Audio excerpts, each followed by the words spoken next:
Hey everybody, it's Rob from Flailthroughs. This is Gundam Battle Operation 2, and this is the Sazabi. It is pretty good.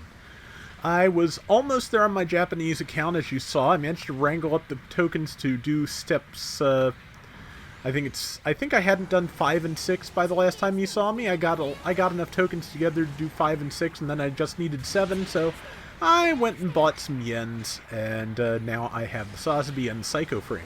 Psycho Frame, incidentally, is a really neat custom part. It reduces the time of lock-on weapons by 25%. That includes non-Psychonu weapons like incoms, incidentally. Nexo Hunter discovered that and shared it with us. Also ups your, I think it's damage reduction by 3% and turning speed by 3%. So yeah, just a lot of very small buffs to make the entire mobile suit just that little bit much better.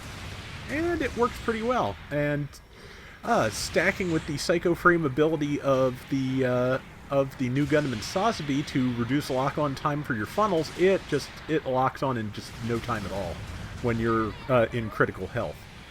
But yeah, Sazabi is good. It has a lot of good weapons. The beam shot rifle I'm getting used to still, but it can stun uncharged if you land enough shots with it. And of course, charged it has greater range. And let's see, trying to kill the Sazabi before I am killed. And it, of course, has 2 sets of melee attacks. It has the beam sword axe there, and it has the twin beam sabers that I just got used on me. And I am very much about to die, but I'm going to take this guy with me. Yep, just holding my iframes until he was done tackling, and took him out before I died. Yeah, that was the chest beam gun, which is a really excellent weapon. It's basically a shotgun, but more so. It is a very, as far as I can tell, it's a very wide, fairly far-reaching spread.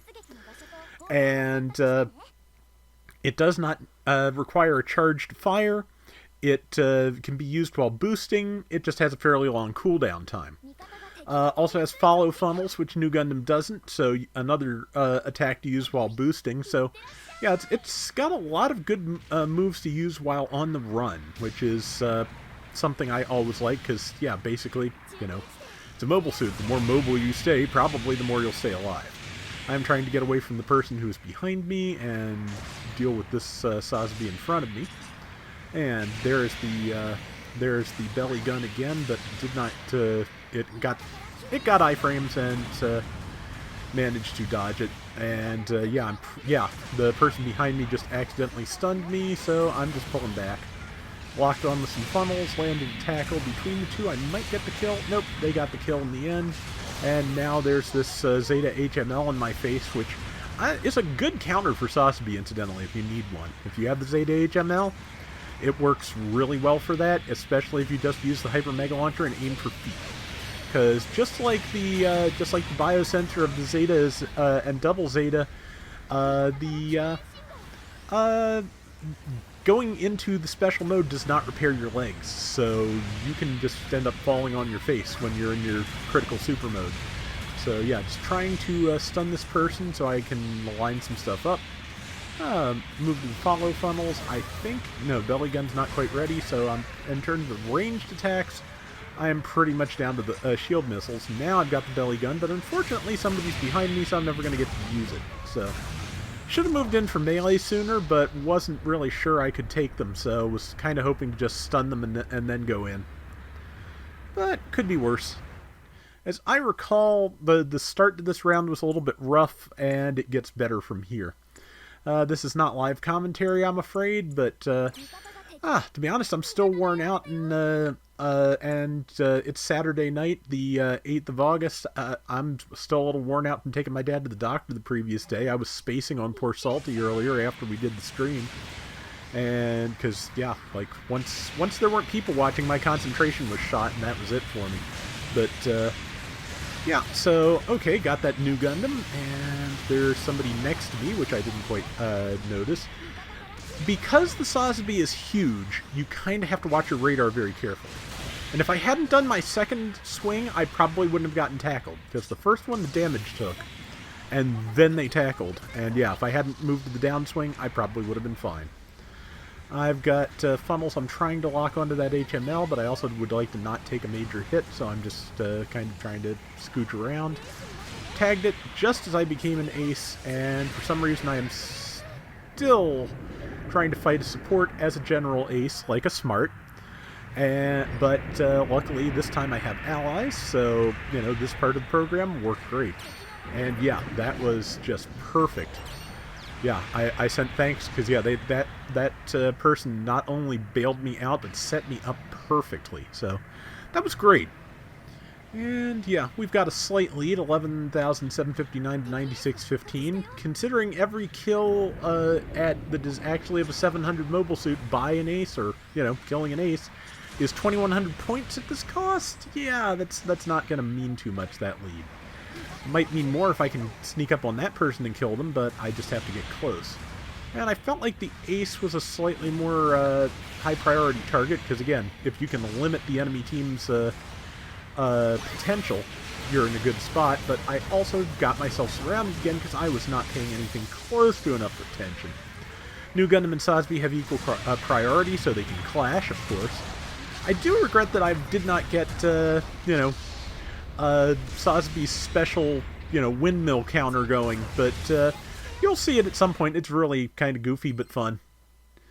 We're a little spread out, but, mostly that's my fault, and, yeah, I got myself killed. But it looks like they're wearing down the enemy ace pretty quickly. And so, yeah. And let's see, a couple of seconds and I'll get back in there. I think I'm going to go up the left side to D, where most of the fun seems to be happening. And charging my rifle as I go. Sometimes when I'm moving in like this, I'm torn between charging the rifle and just readying up the torso gun. But I figured since it seemed like I'd have time to get myself set up, I'd just go with the rifle at first. Yeah, I did about 1,000 damage to each of them with the torso gun. That's not bad. And then I managed to get some good damage in on that Sazabi after I did. And beams for you, and now saber for you. Got it. And yeah, so I'm broadening our lead, which is pretty much my job here at the end of the round.